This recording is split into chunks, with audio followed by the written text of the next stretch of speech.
भैया इकबाल धनौजी, थाना खड्डा, तहसील खड्डा, जिला कुशीनगर। ली भैया भोजपुरी एक देसी कलाकार आपके भोजपुरी में कोरोना के बारे में एक गीत बना के सुना रहा बानी।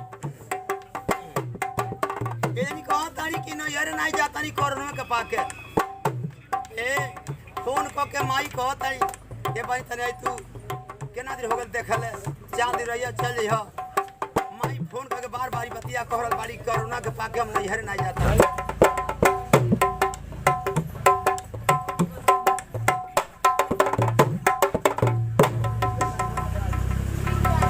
देखिए भैया ये दिन कहो तारी की कोरोना के पाके हमार नैहर छूटल बा। माई कितने बार फोन कर बेली के बहन तनी तू 4 दिन खातिर नहीं कोरोना के पाके हम नैहर नहीं जा पाओ तनी। माई बार बार फोन करके बुला रहल बाड़ी। कैसे कहल रोजी रोजी फोन के अरे बोलावा तारी माई हो। रोजी रोजी फोन के अरे बोलावा तारी माई हो।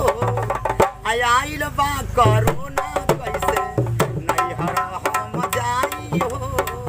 आइल बा कोरोना कैसे नैहर हम जाई हो। रोजी रोजी फोन के अरे बोलावा तारी माई हो।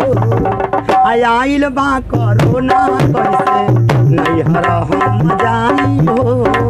आइल बा कोरोना कैसे नैहर हम जाई हो। आइल बा कोरोना कैसे। कोरोना के पाके सब लोग परेशान बा। ए बाबू कोरोना महामारी से सारी लोग परेशान बा। आइल गइल न तैती सब छुटल ह। देखी भैया वही बात के कह रहल बाड़ी। कोरोना के चलते सारा लोग परेशान बा। कोरोना तो ले ली हलसी केतने जन के जान बा। रोजी रोजी पूनावा पर रोजी रोजी पूनावा पर रोवतारी माई हो। आइल बा कोरोना कैसे नैहर हम जाई हो। आइल बा कोरोना कैसे नैहर हम जाई हो। आइल बा कोरोना कैसे। देखी भैया उनके यह सोचबा कि केहू अगर वैसन महापुरुष होई कि कोरोना के दवाई अगर बना दे तो हाल दे कोरोना खत्म हो जाए कि हमारे से भेंट हो जाए। हाँ माई से भेंट हो जाए तो गए हमारा। हाँ अरे होखे केहू महान भैया हो।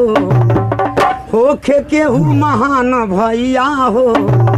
बना दे कोरोना के दवाइया। होखे केहू महान भैया हो। बना दे कोरोना के दवाइया। दूरी बनावा औरी मास्क लगावा। देश से कोरोना के जल्दी भगावा। देहिया के रखी हो सफैया हो। बना दे कोरोना के दवाइया। केहू होके महान भैया हो। बना दे कोरोना के दवाइया।